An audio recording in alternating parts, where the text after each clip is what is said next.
নমস্কার বন্ধুরা, ঘরোয়া রান্নাঘর রেসিপিতে আপনাদের সকলকে স্বাগতম। আজকে আমার রেসিপি বেলে মাছ। বেলে মাছ কিন্তু ছোট হলে কি হবে, মাছ কিন্তু রান্না করলে খেতে খুবই সুস্বাদু। বিভিন্ন রকমভাবেই রান্না করা যায়, তবে আজকে আমি সর্ষে বাটা দিয়ে বেলে মাছের রেসিপি আপনাদের সঙ্গে শেয়ার করব। প্রতিদিন নাকি নিত্য নতুন রান্না চাই, 4-5 পদের আইটেম হবে, অথচ প্রতিদিন একই রকমের রান্না দুবার 2 দিন হয়ে গেলে বলবে একঘেয়েমি রান্না। তাই আমি ঠিক করেছি এবার থেকে রান্না বিভিন্ন রকমের, 365 দিন কিভাবে বিভিন্ন রকমের রান্না প্রতিদিন হয়।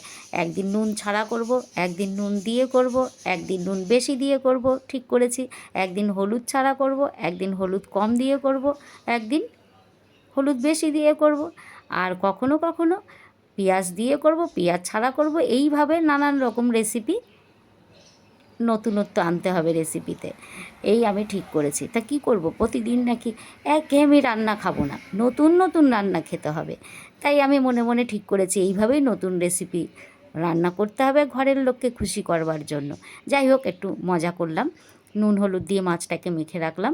নিয়েছি কালো সর্ষে আর সাদা সর্ষে, যেরকম মাছ সেরকম আইডিয়া করে নিতে হবে। আর কাঁচা লঙ্কা নিয়েছি, ধনেপাতা কুচিয়ে নিয়েছি। গ্যাসের মধ্যে বসে দিয়েছি কড়াইটাকে, বেশ ভালো করে আগে কিন্তু কড়াইটা গরম করে নিতে হবে। এরপরে এর মধ্যে দিয়ে দিলাম বেশ কিছুটা সর্ষের তেল। সর্ষের তেলটা একটু গরম হতে দিতে হবে, নাহলে কিন্তু মাছ ভেঙে যাবে। সর্ষের তেল খুব ভালো করে গরম করে এবারে মাছগুলোকে এর মধ্যে ছেড়ে দিচ্ছি। বেলে মাছ কিন্তু খুব নরম হয়, তাই সাবধানে একটু নাড়াতে হবে। কড়াই গরম করে, তেল গরম করে তারপরে ছাড়তে হবে।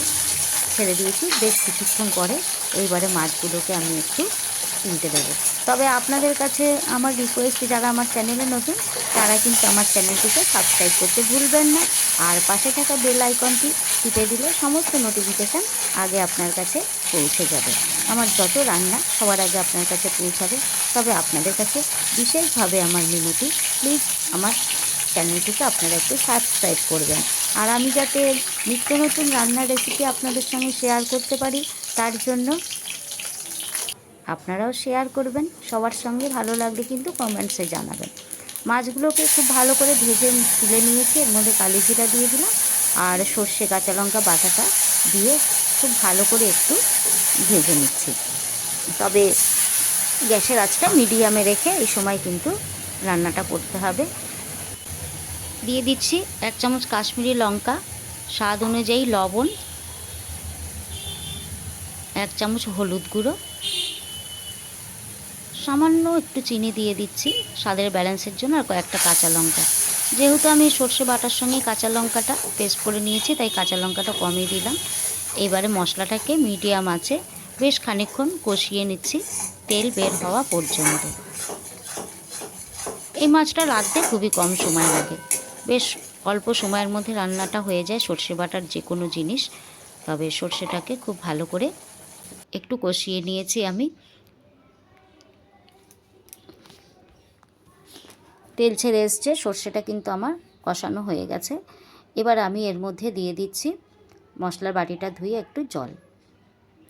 বেশি ঝোল হবে না, সেই জন্য অল্প একটু ঝোলই দিলাম। মশলার বাটি ধুয়ে একটু চাপা দিয়ে রেখে দিলাম। জলটা দেওয়ার পরে ঝোলটা ফুটে উঠেছে। ঝোলটা ফুটে উঠলে আমি এর মধ্যে ভেজে রাখা মাছগুলো দিয়ে দিচ্ছি।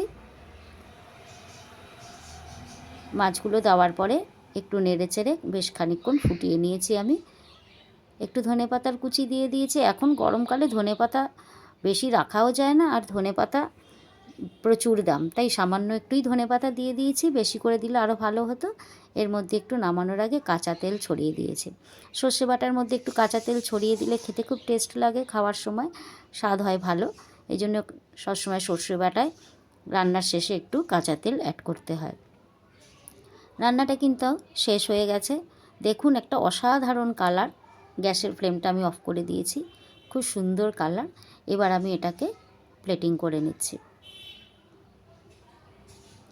খুব সহজেই অতি সুস্বাদু সকলের প্রিয় বেলে মাছের রেসিপি আপনাদের সঙ্গে সর্ষে বাটা দিয়ে শেয়ার করেছি। আপনারাও কিন্তু সকলের সঙ্গে শেয়ার করবেন, কমেন্টসে জানাবেন আমার রান্নাটা কেমন হলো। Thank you.